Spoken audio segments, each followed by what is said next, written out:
Good evening, ladies and gentlemen. Welcome back to another live stocks to buy episode where today we're just going to broad view what's going on in the US markets, the Canadian stock market, do some comparables, and then dive into the Canadian stocks here that you guys had some questions about. We're also going to get into some of the small cap sector today because I know a lot of people had some questions about that as well. But first and foremost, what I find most intriguing here is that the markets are in a new bull phase that I can't tell if we're just kind of gearing up to see some form of a correction or if we're actually sitting in a place where this is going to persist. And there's data backing both sides of this. We just take a look at the US markets first and foremost here. The last week has been kind of devastation for most of the major tech companies, which is surprising. Like Apple has been getting absolutely wrecked. We zoom out a little bit farther. Let's just take a look at the last 1 month here. We can see Apple's probably been one of the hardest hit stocks. Google, Meta, there's a few exceptions in here, especially the chip sector, but a lot of the Magnificent Seven are no longer that magnificent as much as it is the rest of the market. However, on the Canadian side of the markets now, we're finally kind of getting this delayed rally that the US market has kind of been attaining, right? On the Canadian side, over the last 7 days, we're seeing a lot of good rallying. I know it's not really reflected here, but I know Canadian National, the railways have been doing exceptionally well, the energy stocks, basic materials, the insurance side, the banks are starting to rebound a bit here after earnings. It's been a pretty good market for the Canadian, investor if you've been trying to buy up some of these dividend players, especially over the last 30 days. I mean, you look at green across the board here. So congrats to anybody that's been kind of picking up these dips, because if we just do a comparable, first and foremost, to taking a look at the S&P, which is up about 8% this year in comparable to the TSX, which is now up 4%. Again, the TSX pays a way higher yield, but something tells me if we see lagging, especially in the chip sector in the US market,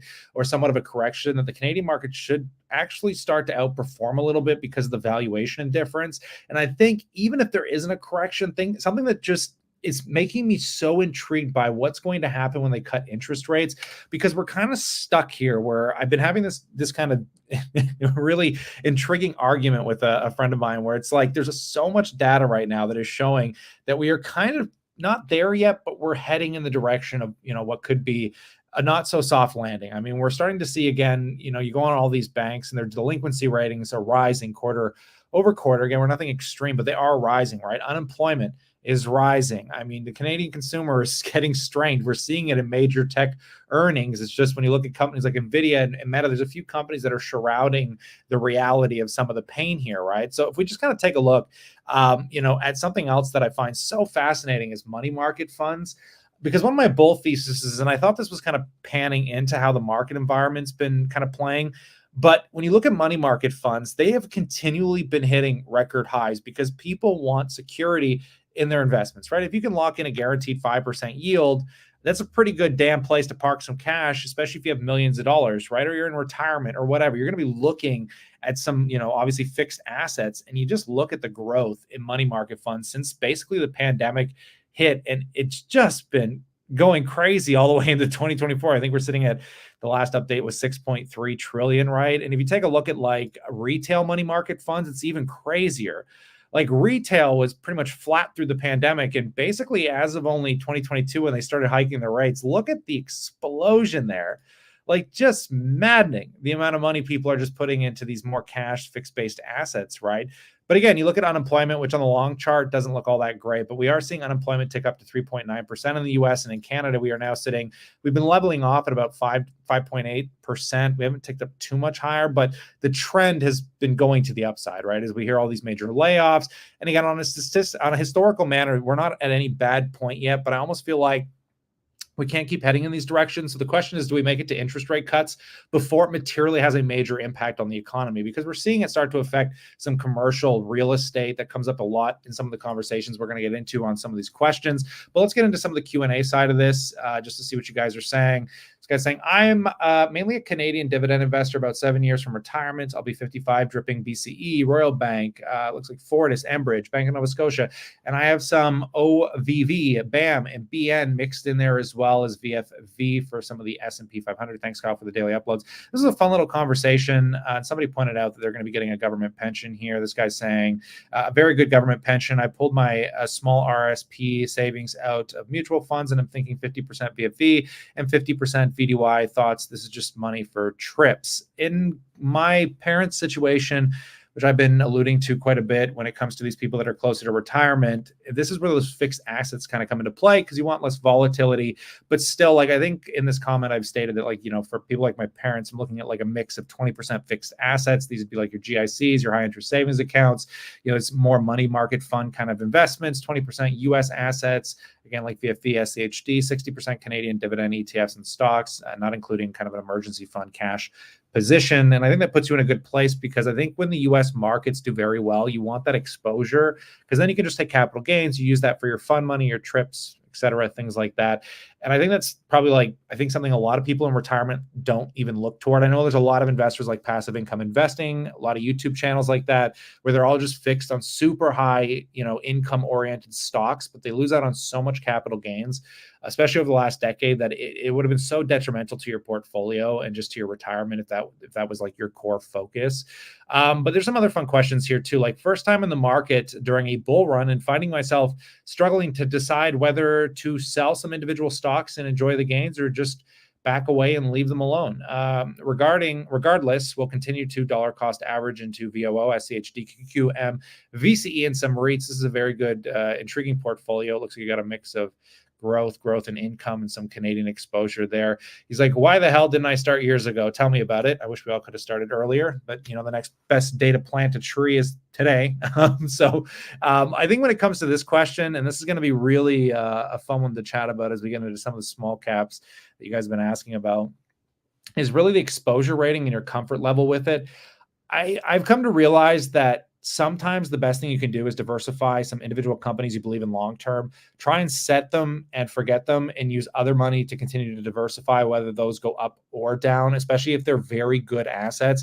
Not something that you're small term speculating on, like I'm talking in small caps, or something that just skyrockets. And like Nvidia, for example, I would use it as an outlier of something I would be taking profit on today. But I mean, you look at things like Meta that are up a lot, that have been very volatile. It just depends on how you feel about the exposure rating you have. Like if the vast majority of your money is in Meta stock and it went up so much that it's now 30 or 40% of your portfolio, if it was me, I'd probably take some off the table just to continue to diversify.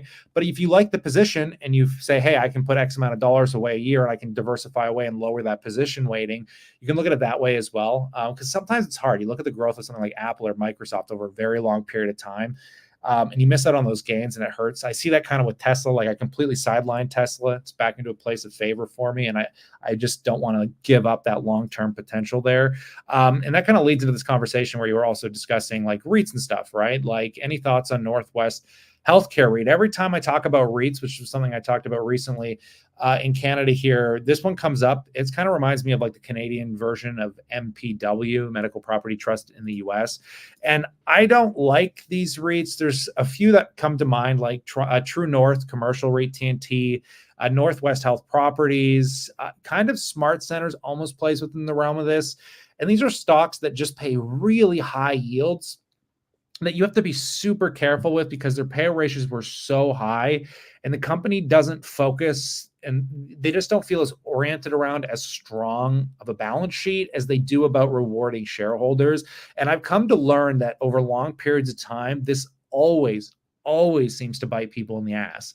High yields always turn out to be dividend traps. Again, this comes back to passive income investing with like HMAX or some of these, option ETFs, which there's nothing wrong with them if you're just income oriented, but there's just no growth. And half the time that growth is muted by the drop in those stock prices. So even though the yield's super high, you're not actually capitalizing on the full return because the stock price is typically going down in favor, right? And you're paying massive.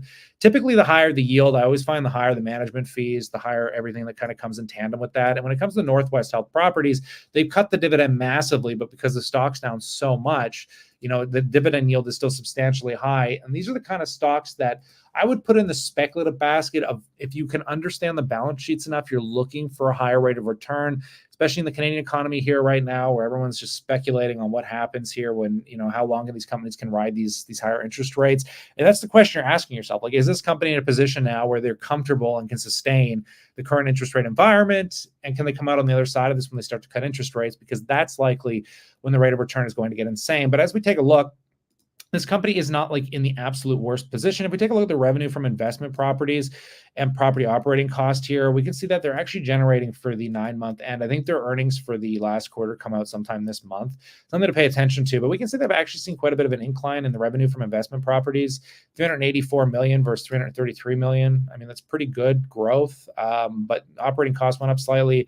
But what's really killing this company all in all here is obviously scrolling down and you take a look at this, basically the mortgage and loan interest expense, and it's gone up huge from 98 million to 167 million is insane. So their total expenses went from 152 million to 239 million. I mean, the total operating expense has just gone through the roof with a company like this.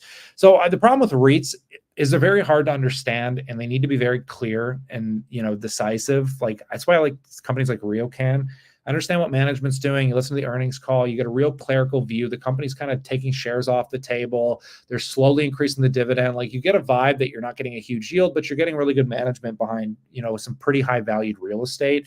Whereas with this, I feel like this was an undelivered promise of companies like Medical Properties Trust saying, hey, look, like we're renting to hospitals and basically caregivers and all this stuff. And it seemed like the most foundational investment on the planet. And that's where you kind of got caught in this trap, right? Because of these high yields. I mean, look at Medical Properties Trust, and these are arguably incredible buying opportunities here, right? Like that's the sketchy thing about it. But there's so much work and so much risk that still comes into play, and so much uncertainty that I just think there's easier stocks out there that'll have better recovery opportunities. And all of this is not like in the Canadian economy. Like I said, you want to look at high value companies like the railways, like Apple, like the Canadian banks. And when these things take major dips, like you start to see when you get into the double-digit percentage points, this is when they start becoming intriguing buying opportunities. When you start looking in the lower half of the market, you got to be a little bit more cognizant of the risk that you're sometimes taking on, especially when you don't understand management. And on that note, I think some of the bigger risk aspect of investments comes into the small cap plays, which right now, if you're into risk on investments, you're probably doing pretty well. But that would have taken certain kind of stomach, certain kind of cojones, especially coming out of a 2022 epic crash in the small cap realm of things. And this guy's saying, hey, Kyle, what do you think of this about small cap ETFs? And honestly, I feel like this has been a large unavoided conversation that's been doing exceptionally well, not even just on the smaller cap riskier side, which I've been taking on some, investments that I've discussed on this channel, things like, hydrogen's pumping. There's a stock that called Charbone Hydrogen that came up that we've been breaking down, and this company just shot up. This is just showing the sign that there's risk on investment capital coming back. I mean, coming into close on Friday, this thing shot up 50%. It's more recent, coming into the market during one of the worst times of 2022, so it saw the downside.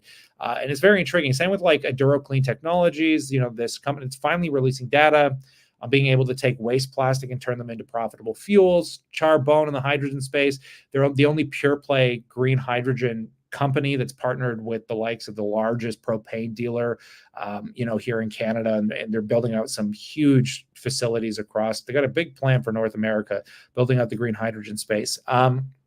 But a lot of this can boil down to, if you don't want the individual stock risk like I tend to take on with some of these companies, you can also buy the Vanguard Small Cap Value Index ETF, which actually year to date is up 3.3%. But when you zoom out, it's actually starting to peak its all-time high. And this is where the real value, I think, exists right now. A lot of people were talking about the valuations on these ETFs, right? Like it used to be like SCHD was pretty cheap, but SCHD's values are going up a bit. Some of these dividend stocks are starting to return to a more nominal value, especially in the bankings like JP Morgan, some of those really awesome stocks that took wicked dips. So when you're looking at some of these like real value plays, it's still in the small cap realm of things, right? And I kind of suggest taking a look at the stocks that I talk about once in a while, maybe digging through some of these value ETFs and just seeing if they're a good proponent for your portfolio. Because again, I still think there's some good returns if eventually some money starts flowing back into where the value is in the markets. Thoughts on making a video on MindMed again. So this was one of those plays where you have to be super careful, because this was like the best return I've ever had on an investment. But I realized the risk that came into play with a stock like this that was absolutely like skyrocketingly insane. And then eventually just kind of crashed, came just flying crashing down, right? So if you take a look at like the 5-year here, this stock had a reverse split because we were buying it for 30 or 40 cents on the share before this massive run up.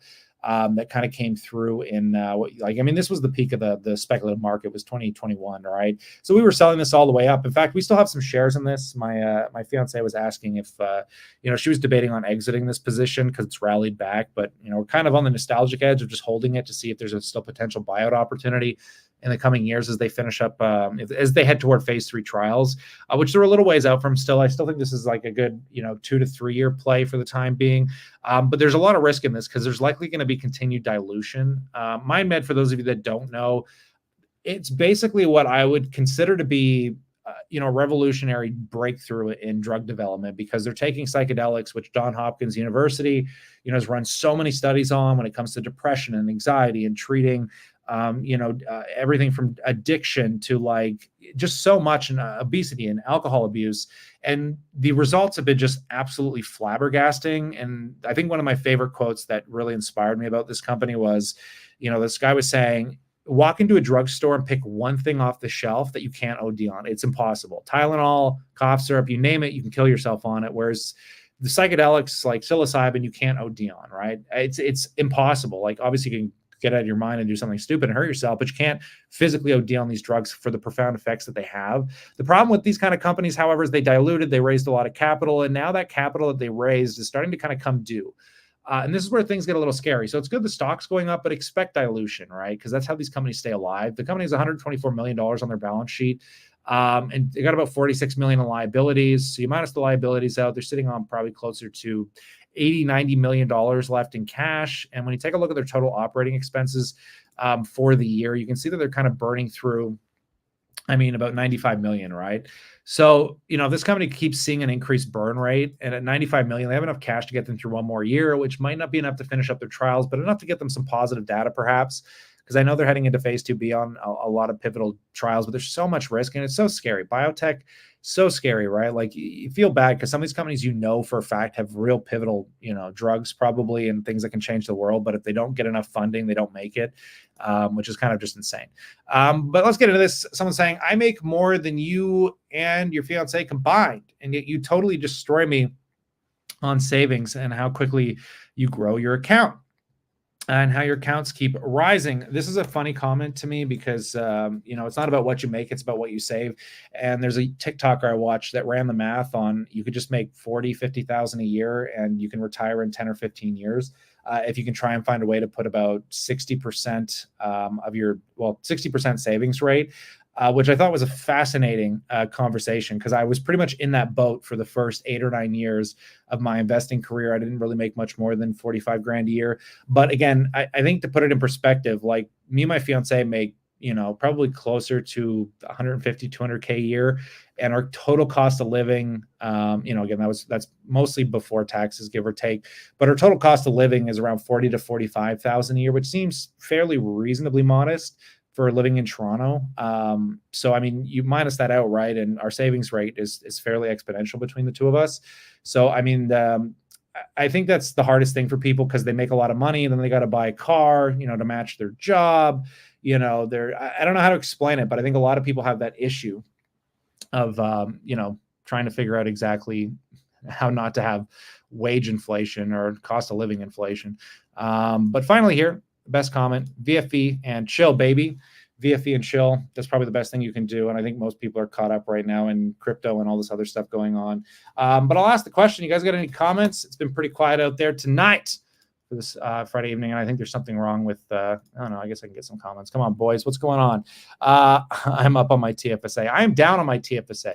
Not down. I think I'm flat, maybe slightly in the red, because my Tesla and Google position are, if I actually can pull it up for you guys right now, because I am taking some more speculative risk, and I'm not going to take that much. I know I've been touting like this whole speculative buying individual stocks in my TFSA. I'm crazy. Oh my God.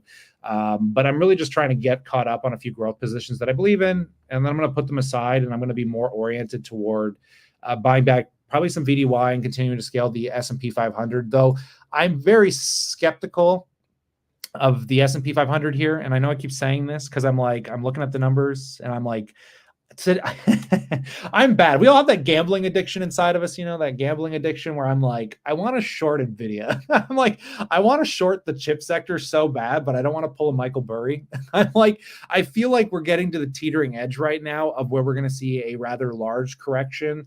And I've been looking at these 3x leveraged, semiconductor short ETFs, which just sounds insane. I know. But the more I look into it, the more I look at the math, the more I look at for those of you that actually do research, and I was telling you this, that we're starting to reach, I think, the petering edge of the demand for those chips, because I think there used to be, I think it was like a 9 to 12 month lag for if you ordered those H100s, you'd have to wait 9 to 12 months. Now it's down to 3 months. And again, Nvidia is lowering the growth of their guidance. And I'm just like, man, how can you be worth what Apple's worth and make like a third, a quarter of their total revenue and like less than half their net income? Like, there's just no way. Like, I've been talking to so many like crazy wealth investors, and they're just like, God, man, God, like there's just the valuations in the semiconductors. And again, they're the future. They are the future. There's no denying it. It's just, you can't help but recognize, come on, guys, there's a bubble forming there. It's a little bit out of control. Like, I mean, you get so tempted being like, but the markets can remain irrational longer than you can remain solvent. Sometimes the luck of the draw is when you take on positions like that. But I will show you how bad my TFSA is trading here, and I'll pull this up for you. Because I'm very transparent about my own stupid decisions, which when you're buying individual stocks, that's the risk that you're going to take. Let me just see if I can screen share this for you guys, because I don't want you to see my bank accounts, my numbers, hack my accounts. Where can I find this? Give me un moment, por favor. Let me present, share screen, buried in here somewhere between like 10,000 of these. Let me share it. Oh, there we go.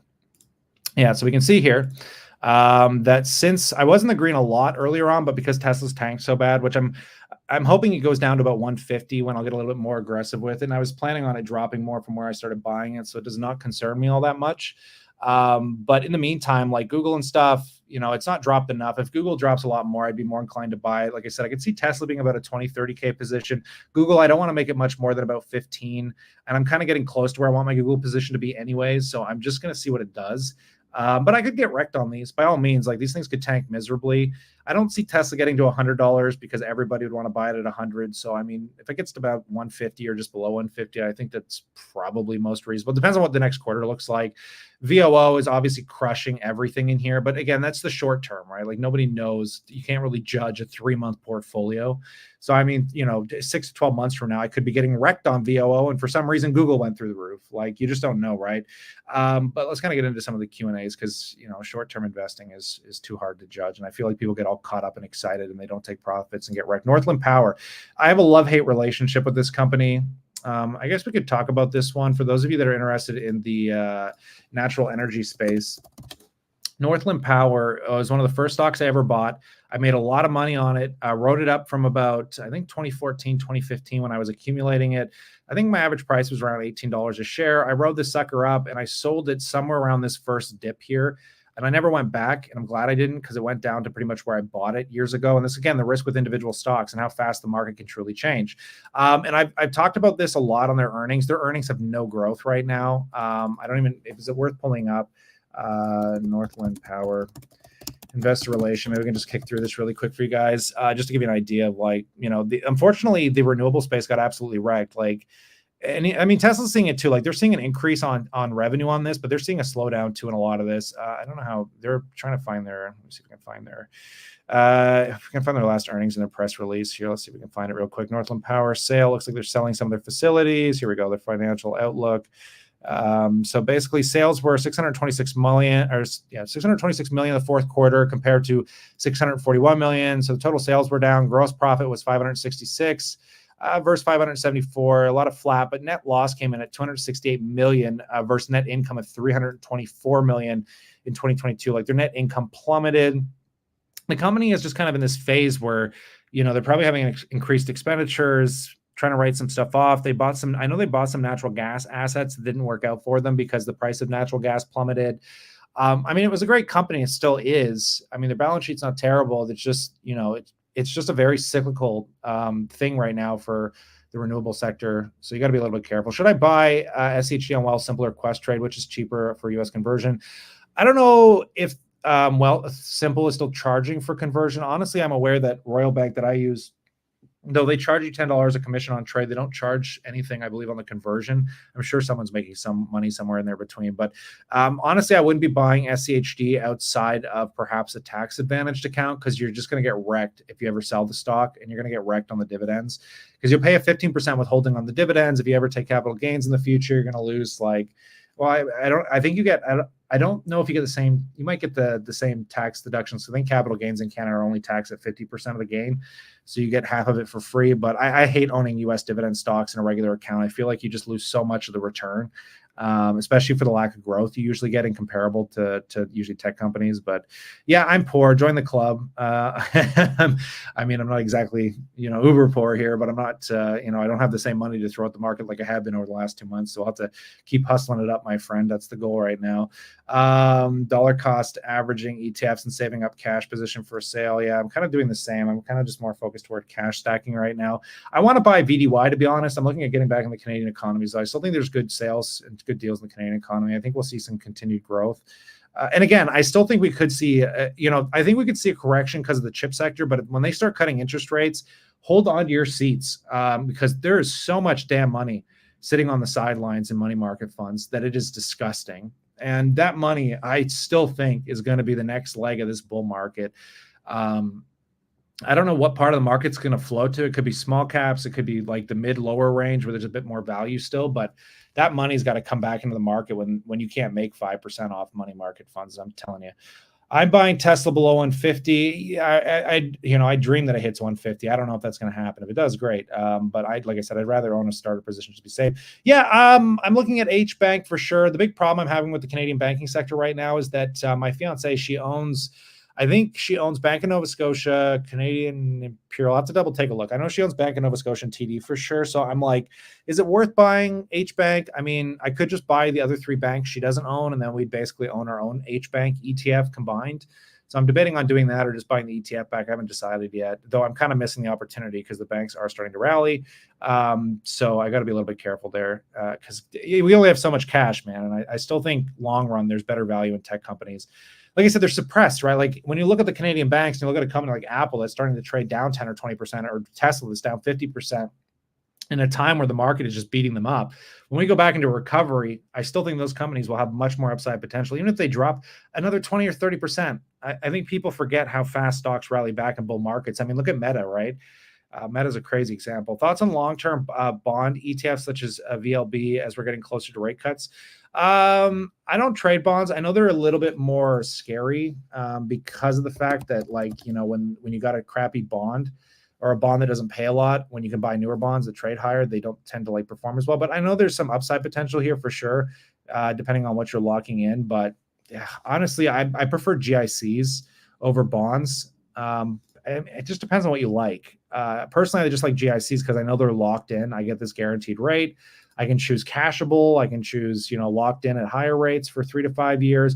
My primary goal for someone so personally, what I like is the high interest savings account, like the cash high interest account. These ETFs are awesome if you've never seen these, because right now they're paying 4.5%, 5%.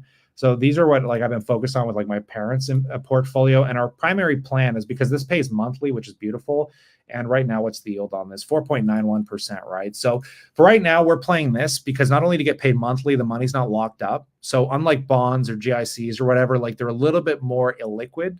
So with this, you get your paid monthly. And then as soon as you get that smell out of, an interest rate's coming, or they announce that first interest rate cut, what we're going to do is take the money out of the high interest savings ETFs, because you're not going to be getting 5% anymore. That's going to go away. And no one's going to give a crap because nobody wants to make 2 or 3% once the rates get back down to a more nominal level, which will gradually happen over time. We know interest rates will probably come back down closer to 3%, 2%. I imagine they'll be more in line with inflation. But still, what we're going to do is liquidate these and start positioning them into long-term GICs. And then you basically make it so you have a 1 year, a 2 year, a 3 year, 5 year. You plan it out so every year you're getting cashed up, because GICs don't pay monthly and they're typically locked up. So you just want to make it so once a year you're going to get that 5% that's been locked in that can't go anywhere, and you're just going to cash it out and collect the interest. And you're going to make sure you have something locked in, so every year you're getting a 5% payment that's fixed to remove the volatility from the market. At least that's our plan, because it's nice having fixed assets. And I feel like the world of fixed assets aren't going to be worth anything come toward the end of this year, or at least into next year when interest rates start materially making bigger cuts. What do you think about Costco? Costco's a friggin' dream, man. Honestly, I would not focus on Costco as much as I would focus on things like the QQQ ETF, because Costco in and of itself is a friggin' dream, man. I mean, Costco, Walmart are crushing it. I choose Costco over Walmart. It's down 7%. It's getting a bit of a correction here. The problem with this, however, is, again, it's very expensive, but the vast majority of the QQQ ETF is, and I don't know what cyclically is going to perform well. So if you take a look at the QQQ holdings, we'll just dive into this real quick, because I love the Qs a lot. Actually, I don't want to look at Yahoo, because Yahoo doesn't give you probably the most updated information. I kind of just like going to their fund details. Sometimes Yahoo takes forever to update. But you take a look at the top 10 holdings here, right? And where are we at? Costco comes in at one of the big holdings. But you're getting Microsoft, beautiful, Apple here. Like, the only thing I don't really like, obviously, is the chip sector. But you're getting so many good companies. Because even though the chips are super expensive, I think, Google and Amazon are undervalued. I think buying Amazon and Google, they'll make up. There's always going to be cyclicalities in these individual stocks. And I just, it's like owning, like I said, it just depends on what you like. Like we own a lot of the tech companies individually. Maybe you're more inclined to own things like Procter and Gamble and Costco, right?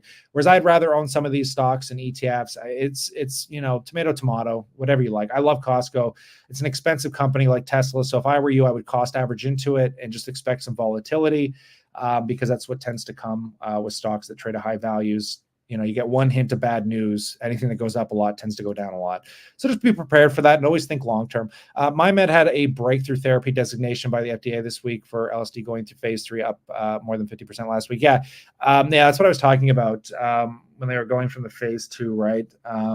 I think it was, I just pulled it up. I think it was on that list on that earnings. Yeah, I mean, they're getting there, right? I'm presuming that there could be potential for buyout. That's why we're still holding the shares. But like I said, there's so much risk with it in the between. I think it'll get bought out, but even if it gets bought out, I don't think it's going to get bought out even for what its market cap value was back prior, right? Like typically they get bought out for 5 to 10x the value, and even at 5 or 10x, I don't think we're quite near as where we were at the peak of the 2021 era. Best QQQ ETF on the TSX. There's a Canadian tech ETF. There's no real equivalent, I think. I really don't think there is a QQQ Canadian ETF, because we have a tech one that's done very well, but I don't like it personally, because Canadian tech companies are bubbles all the time. They're just far too expensive all the time. Shopify, Constellation Software. I just rather buy something like the US versions or Apple or whatever. But yeah, I don't. Does somebody know of one? Is there more oriented? Because really, there's just not that many Canadian companies, right? Like you could buy Royal Bank and TD, the 2 railway companies, the 2 biggest insurance companies, Manulife. I mean, you could buy 10 stocks and basically make your own QQQ ETF. Just own the 2 biggest companies in each sector, because there's not a lot of them, and you basically have a replica of the ETF, or just buy. I don't even know. You'd have to tell me. Is it H? It's H. Let's take a look at this one. So some guy's saying it's HXQ. Let's see what the holdings. I'm kind of curious. HXQ. I mean, yeah. So the Horizon's Nasdaq one. Is this just the Horizon? Let me take it. This is the Nasdaq though. This isn't like the Canadian counterpart. Let me just take a look, because this just says the Horizon Nasdaq 100. So this would just be U.S. companies on the Canadian side. I think this guy's directly asking for like the Canadian counterpart. Yeah, this is just, yeah. I mean, unless he's actually looking for Canadian, what's the best QQQ? Oh, so maybe you are asking what the Canadian QQQ ETF is. Sorry, my bad. I thought you were actually asking like if there was a counterparty to it. My eyes are on Humana and Snowflake last week. Snowflake, yeah, I stay away from a lot of this stuff. You guys might have a little bit more knowledge on Snowflake, because the stock got like wrecked after those earnings, didn't it? Plummeted. I think their overall like balance sheet's really good and stuff, but these fintech plays, God, I have such a hard time with them. They're just, like I said, a lot of people get into these smaller cap plays, and I think there's some room for them if you find some knowledge and you think you trust them. But it's the same thing with like even some of these mid cap plays like PayPal. Like I just have a hard time understanding them because there's so much competition. I like companies where I know they have significant moats. Like any company that has a significant moat, you're always going to win over a long run. I mean, you look at the railways, when they dip, they always come back. When you look at things like Apple, when it dips, it always comes back, because nobody, I mean, I think there was a really interesting stat, right? Like I think when you're looking for specific plays, an individual realm of things. Like the quality of the company, I think matters a lot. There's just two different kinds of investments. There's speculative, and then there's speculative, but with moats. And like I said, when it comes to small caps, that's where you're going to make the highest rate of return. And you want to do that like you're kind of almost walking into a casino. You just want to do it with a very minimal amount of money. I wouldn't have the guts or the cojones to make it like 10 or 20% of my portfolio. But I always come back to Apple though, because people crap on it so hard. I can't remember what the chart's called, but Android versus iOS chart. I can't remember if I can find it, but there's somebody who was showing this chart of like Android versus Apple, and even still today, Apple is continuing to get market share. I don't know where it is. I have to find it. But there's a really fun chart that shows that Apple is actually still dominating the phone sector. Like they haven't reached full parity with the entire phone sector yet. And Google owns Android, right? So it's just really fascinating to see that, Android over time is still losing market share, and Apple, is continuing to crush. But against this backdrop, it looks bad. So, I might pick up some Apple shares here soon. We'll see how I feel about it. But yeah, Snowflake, if you have any interest in it, I'd love to hear more. There's another interesting stock that I was looking at that I talked about on my channel this week. I just forgot about it. Let me take a look, because it was the flying car stock. Kathy Wood just she's been taking a major position in it. If you want to talk about speculation and something interesting, look at Archer Aviation. This is another interesting small cap. Because they're making electric airplanes basically for like local travel. And Kathy Wood's been gobbling up a lot of this. It's down like 20% so far year to date. If you've never seen it, it's a really cool company. I suggest taking a look. I'm not sure if I'd buy into it. I'm doing a little bit more research on it. I know the management team is amazing, and they're pretty much I think 2025 is when they start implementing to get cash flow off this thing. But basically they're looking for short-term flights, because electric flight is dumb for long flights, but for short flights it's brilliant. It's cheaper, it's cheaper than helicopters. And in places like New York, like it's probably the most opportunity thing you can take advantage of, because it'd give more access to the average user at a lower cost. And I don't know. So things like this I find interesting. But again, it doesn't come down to a balance sheet. It really just comes down to companies. Like there's only two, I think, companies right now working on EV planes. So I feel like, if you get a little bit of a trend going on, when you look for companies like this that have moats, there's like hardly any competition. They've done all the work up front. They're a year out from like building cash flows. Again, that's like a lot of the stocks we talk about, like Aduro, Charbonne. Like these are the kind of companies I like in the small cap realm of things. I don't like these kind of smaller mid caps that are very competitive. Snowflake, PayPal, those companies I just can't wrap my head around. I kind of like the more riskier investments, because sometimes they're easier to understand, to be honest. But who knows? Maybe I'm just being a dork. I don't buy U.S. dividend stocks, only Canadian. You're missing out though, man. I think SCHD is, even DGRO, VYM. I love it's a debate. I think Canadian stocks are better for retirement, to be honest. I think it's good to get a little position starting, but I plan on like maybe the next 3 to 5 years, I'll probably start scaling down my VOO position. I'll probably start upscaling more of my Canadian stocks, but I think the rate of return I'll get off the S&P 500, even if we lose these high yields, I'll still get way better yields from the rate of return and the capital gains I'll take off my S&P positions. Because I don't want to wait 10, 20 years to retire, and technically retire. I just want to have enough cash flow to cover our expenses. And again, we need about, I think our total cost of living today is about $45,000. But if we get our mortgage paid off, that's going to cut about $12,000, or I think a little more than that. Because like I said, I think our total mortgage is costing us around $1,200 a month, $1,200 a month. Times that by by 12, that's what? Yeah, about 15,000 a year. Let's just kind of round it up to 45,000 a year. You minus that 15,000, give or take. We need about $30,000 to cover our basic expenses. So, if we can get 4 or 5% off a portfolio, you do the math on it. Every 100,000, you need what? You wouldn't need $1 million on it. You need a good $1 million for, probably, like I said, about 700,000 would cover all our basic expenses. So, we really don't need like a huge amount of capital to get to that place of retirement. I just don't see in the next 5 to 10 years me doing that in the Canadian economy. Because I mean, I could just start buying Canadian stocks now and be like, we'll see where I'm at in 5 or 10 years. But I think in 5 or 10 years, the S&P will have dramatically outpaced these Canadian companies, and then I can sell it and then diversify into the Canadian stocks, use those crazy capital gains to excel the growth of my dividends. Because at the end of the day, like, I'm still a dividend oriented investor. You just got to recognize the path you're on, right? If your path is to early retirement, then I wouldn't be focused on the path of longest growth. And I think that's the problem with Canadian investors, right? They kind of get too localized into our economy and they don't look at just all the different ways. Because again, think of it this way: like, the best way to make money in the stock market is capital gains, because in Canada you're only taxed on half of the gains, and you're taxed at I think your nominal bracket. So I mean, 50% is completely tax free, and especially if you're doing it in tax advantage accounts, it doesn't even matter anyways. Whereas if you're buying dividend stocks, like outside of tax advantage accounts, you're already getting taxed on them. Sometimes again you get tax benefits, but I just feel like you just don't want to get caught up in the short term. You always want to be thinking as far out as you can. And again, not even though that I plan on retiring in 5 or 10 years, because I'll probably hold Tesla stock longer than that. I mean, I think Tesla is probably about a 10 or 15 year play for me. I'll probably hold it till I'm in my 40s, because I think 2030 is the real revelation for a company like Tesla. Because their market cap just seems way too small for the potential that's coming. And I think 2026, 2027, I think that's when robotics and all this stuff starts to come into real play. And then you get a scale up to 2030. And that's when people are shitting their pants being like, oh my God, electric cars were the future.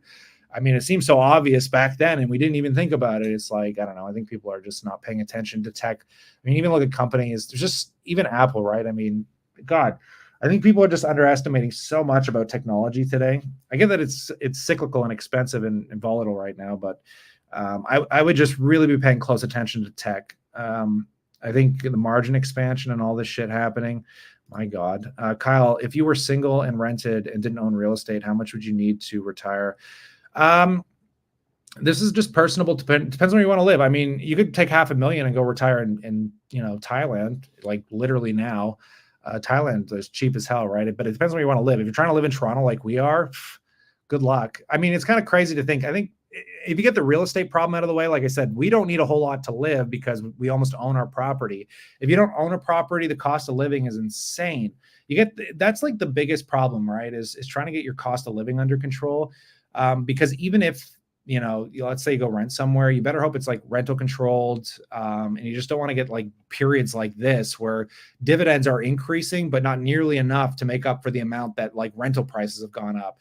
Because I think in 2019, I mean, you could have rented here in the areas that we were looking for like a 2-bed, 2-bath, like 25 to 2,900. Now you can't get a 2-bed, 2-bath for like 3,500 ish.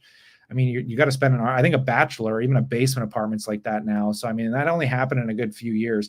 That's the thing that scares the crap out of me, right? So 1.5 million is more than enough though. Like I said, if you make 4 or 5% on that, you're bringing in 60 to 80K a year. I mean, that's pretty decent, right? I mean, if you can't live on 60 or 80K a year, I don't know what lifestyle you have, but it's well beyond ours. Do you ever see yourself moving to a house or having extra payments? Ha ha ha. This is what we joke about because our uncles are like, well, if you ever decide to have kids, go buy I'm never buying a house here. I will never buy a house in Ontario or Toronto. We are lucky enough to have found an old school apartment where we have 1,300 square feet, which is honestly jaw dropping because when we bring our friends over, they're kind of shocked at how big this apartment really is. Because I know people that own homes in Toronto and they ain't 1,300 square feet and they're detached homes and they're worth a lot more than this. I just couldn't imagine paying $1.5 million or even 1.2 million for a house. I couldn't. Kills me. I would rather go to Edmonton. I would rather go to Newfoundland. I'd rather buy a house that we wouldn't even need. Like a $500,000 house in Edmonton is a fully finished. You got 2 stories, a finished basement, probably 5 or 6 bedrooms, 3 bathrooms. Like we wouldn't even need that unless we had kids.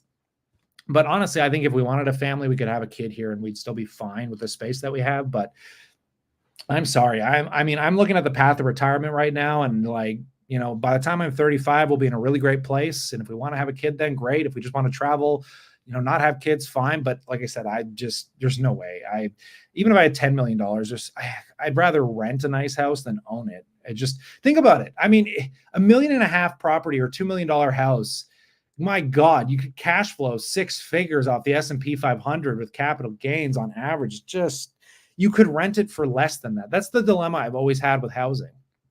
So, I mean, You look at the place we bought for 700K, and if I make 10% on that 700K, that's 70K a year. That's still not as much as rent. Like, you could still make technically more in the S&P 500 than you could owning a property, right? But that's the math that kills me the most. So I'm like, I can get away with it and stretch it when it comes to a place like this. But if I'm buying $1.5 million property and I can cash flow 10% off that, I'm giving up $150,000 for a house that's costing me money now. Now I got to sink more money into it and pay property taxes on that and all this crazy crap. It just, the math is so mind exploding. It hurts. It kills my soul.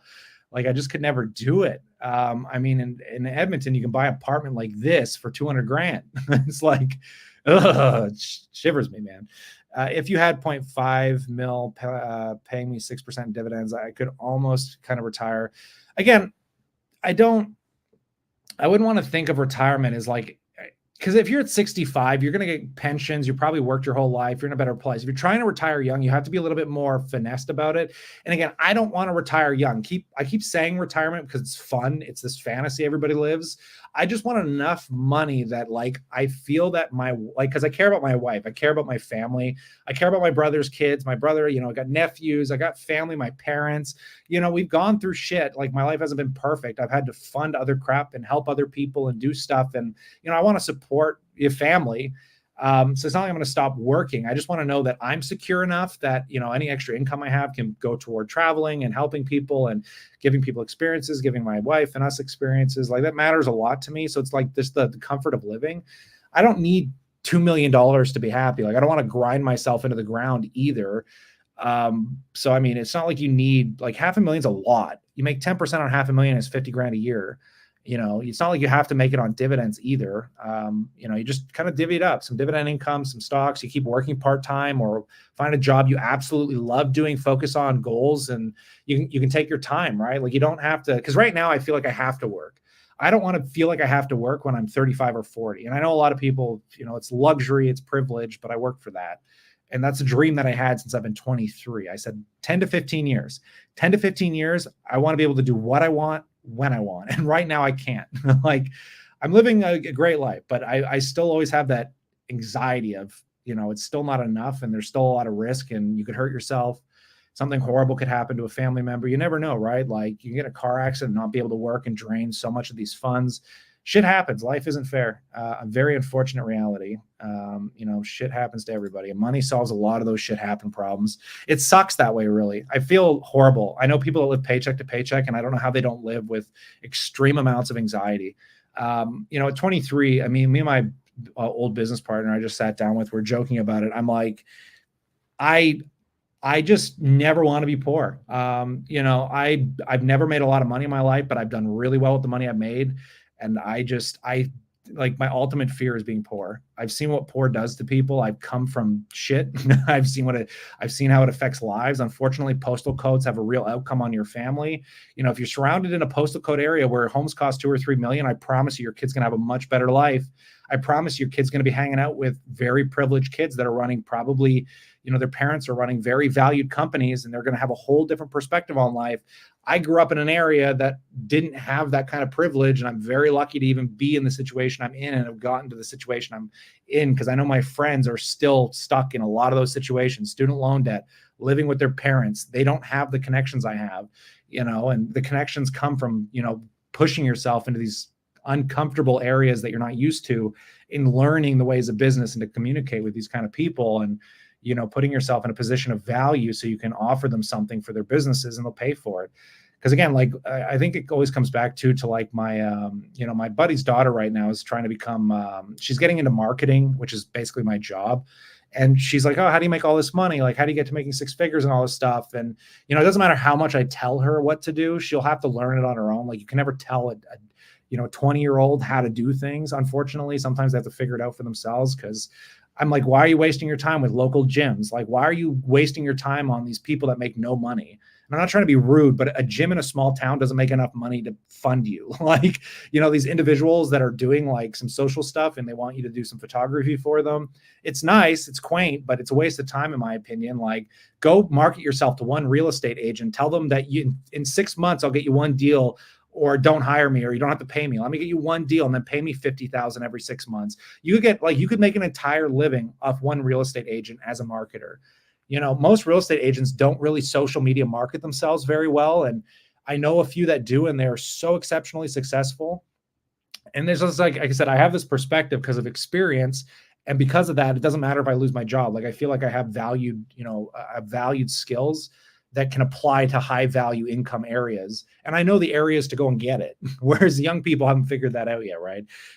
So postal code and who you're hanging out with matters, and who you're marketing yourself to, and what you're offering. Once my mortgage is paid off, I can work part-time and travel. I'm a foodie. Good for you, man. Hopefully it's not too far out for you. And try and live a little bit in between. I always come back to those sad realities, right? Like we're booking a trip right now. One of these kind of not once in a lifetime, but I'm calling it like one of these crazy lifetime trips because I haven't traveled in 2 years. It's going to be a crazy one. Maybe offer some insight on it later. But my buddy at 39 died of cancer. And he didn't even make it to 40. And oh man, the conversations were just so heartbreaking because I remember him saying, like, I thought I'd get my mortgage paid off first. And, I traveled more into my like late 40s, early 50s. And he's like, and I guess I'm never going to have time to do that now. So it's just like, again, try and, always set a little money aside to try and live and have some fun in between. I mean, don't always look at like, once I get my mortgage paid off, because it's a hard balance. And sometimes reality will slap you so far upside the head that it's just hard. You don't want to spend all your money up front, but you want to make enough that you can still do fun, man. You don't want to wait till you're 40 or 50. How and when did you get your first 100K? Actually, in 2019, when I started this channel. In 2019, the first YouTube video I ever posted to my channel was me selling all of my gold, because I used to be very fearful of the market. And that's actually when I took that gold and I dumped most of it into Tesla stock, which worked out incredibly well. But yeah, no, my first 100K was literally when I started my YouTube channel. And it was, honestly, it didn't feel like a big deal. I think you'll notice that the first 20K feels like a lot, and you'll be like, holy shit. Once you get to 50K, that's a huge milestone. Once you hit 80 and 100, you stop caring. Honestly, once you hit 100 and you've done it once, you start realizing how easy it is. And then the next 100 comes, and the next 100 comes, the next 100 comes, and then you just stop caring. I think if you can get to your first 100K, the million is inevitable, because the hardest thing is getting just the fundamentals of your habits down. Because becoming a millionaire is habits. That's it. Anybody can be a millionaire. It's super easy. It's just live on less than you make, and just invest, and try not to be too crazy with your investments, and just be somewhat reasonable. Not everyone's going to be a Dogecoin millionaire. Oh man, sorry to hear about your friend. Yeah, I mean, shit happens though. Everyone has those stories, right? I know lots of people that died. The list is endless, man. During the pandemic, one of my good friends at 50 died from a heart attack, and we had plans to go out and do stuff. And he wanted to do Mount Pichu, what's the one in Chile, that crazy mountain? Like, he had dreams of doing that within the next year, and he didn't get to do it. You got to balance it out. I'm not trying to be depressive. I've kind of gotten over the depressive phase of this, but trust me, I think you end up, I think everybody eventually has that reality, right? Like, whether their parents start to get sick, their friends start to get sick. Like, I mean, one of my best friends from high school had an aneurysm. He's still lucky to be alive. He's on like half a dozen meds right now. He was in a coma for a week and a half. And he's a year older than I am, and there's no rhyme or reason for it. Like, he just had an aneurysm. There's tons of stories like that. It's an unfortunate reality of life. Life is not fair. It's just not. So try and, live a little bit. As Charlie Munger once famously said, the first 100K is a bitch. It is. I honestly would think the first 20 to 50K is a bigger bitch, because again, that's the foundation of you building the habits. After that, it's easy, in my opinion. It just depends on how you feel about it. 100%. It's the 100,000 is most important. Congrats on your success, sir. That's awesome. I do appreciate it. Sometimes I don't feel that successful. Honestly, when you reach those boundaries of success, it always just feels like, what's next? That's the problem, right? There's always the once you get the nice car, then so that guy's a jet. How do I get a jet? I kind of get tired of that. I always kind of formulate back down to family as much as possible. I think again, if you have any of those rude awakenings, because I think what ends up happening is a lot of people become career oriented when they look at this financial independence thing. And sometimes they don't realize, like, the whole reason for financial independence is like to have family and time for your family and time to like get those juicy last moments of life squeezed out, because you only have so much time. And anybody that's a millionaire in their 40s says, I'd rather give up the millions to go back to be 20 again. So I think it's just, it's a sad reality of chasing money. I mean, my buddy was just in Costa Rica, and he said it's kind of disgusting how Western culture chases money so much.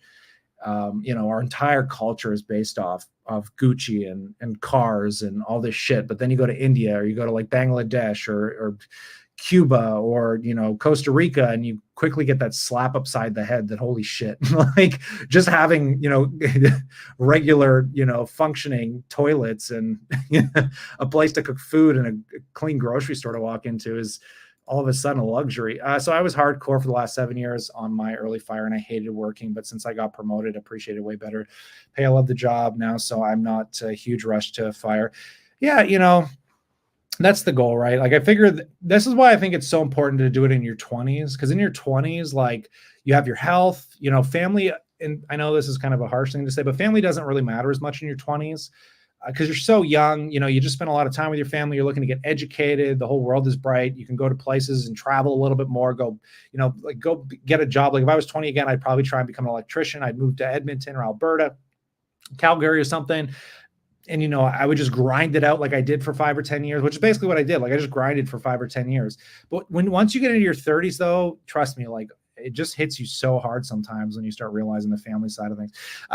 Did you go fixed or variable on your mortgage? Fixed. I did a fixed rate of 5.8%. Our mortgage is insane. 5.8% is nuts.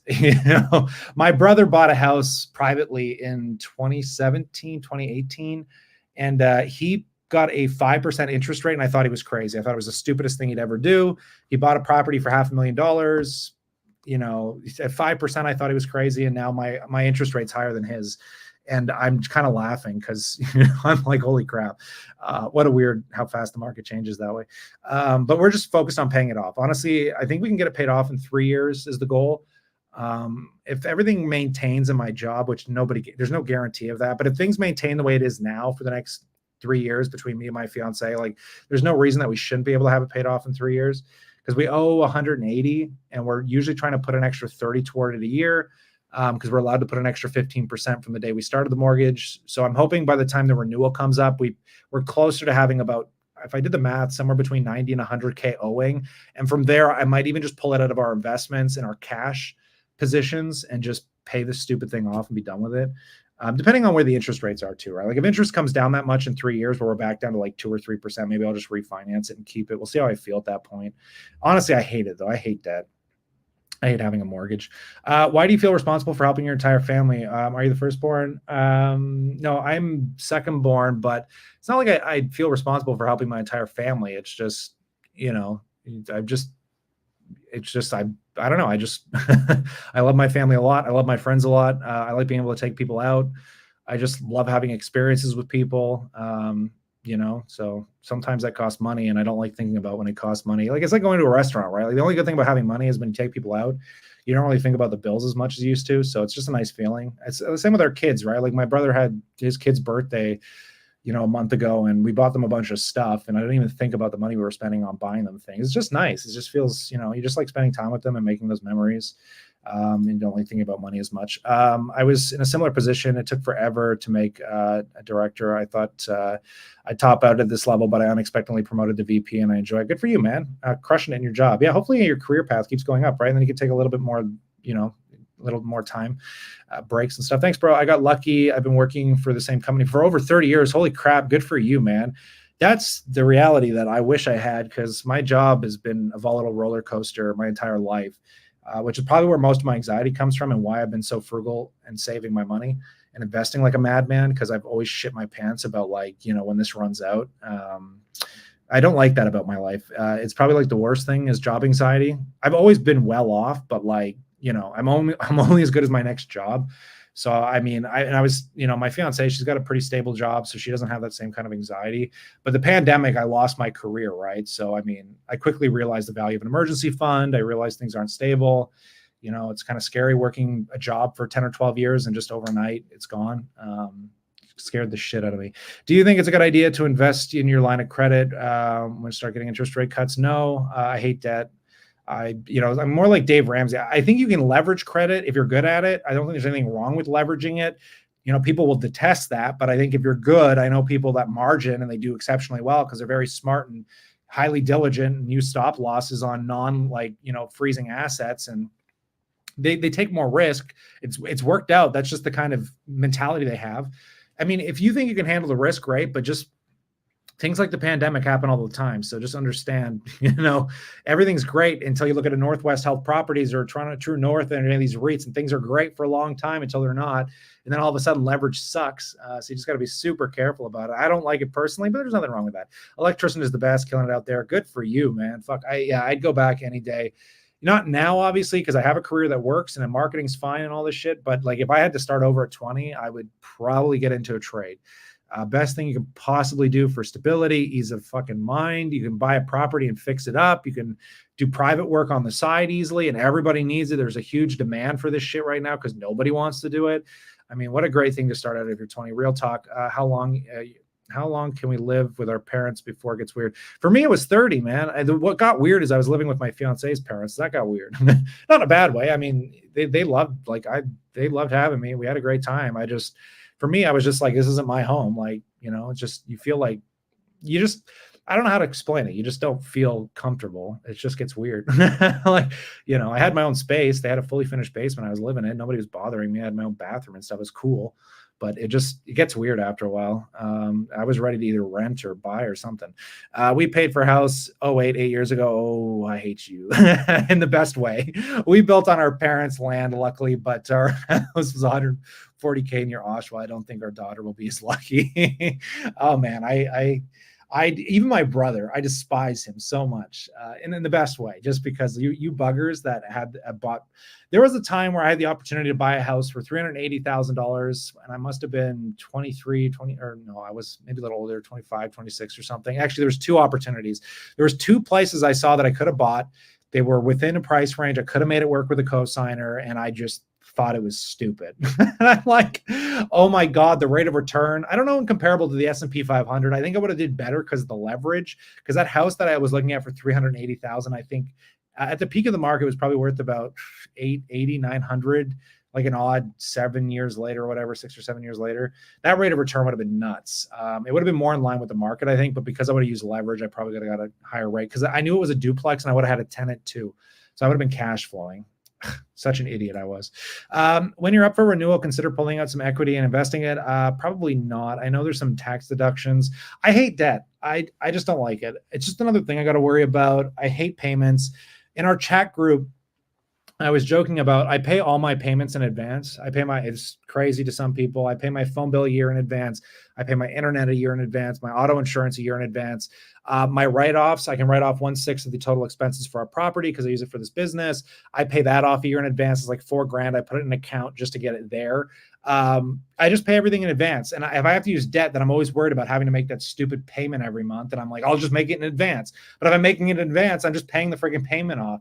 I have this, like I said, I just don't do leverage well. I just don't like payments. I don't like dealing with shit. I hate it so much. I hate that I have a laundry list of shit that you have to pay for. So if I just pay it a year in advance, guess what? I don't have to worry about looking at the phone bill. I don't have to worry about looking at the auto insurance. The only thing I pay for is food and gas. That's what most of my life has been reduced down to: food, gas. We have an account that's got like 6 to 12 months worth, probably almost 12 months worth of our total like cost for this property that I never even conclude into my emergency fund. Like everything we have is a year for paid.